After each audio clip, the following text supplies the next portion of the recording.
Okay, this is attempt number 4 of 0.6 millimeter gold being deposited at 30,000 RPM on S-Fire DuPont 951 LTCC.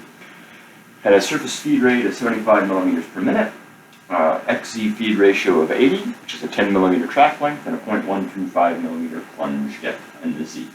So, without further ado, I'm going to spin the spindle up to 10,000 RPM and start the deposition.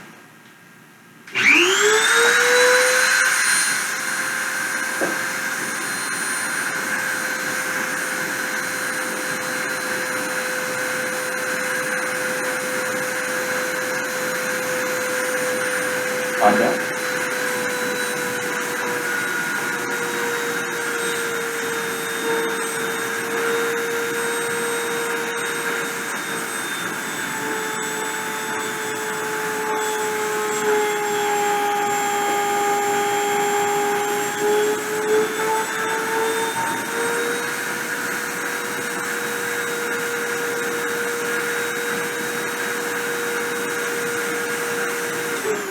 Okay, never mind.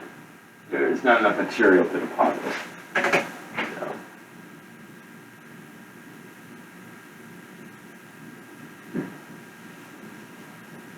So the total heat of all from such a small wire is not too large, so that's encouraging.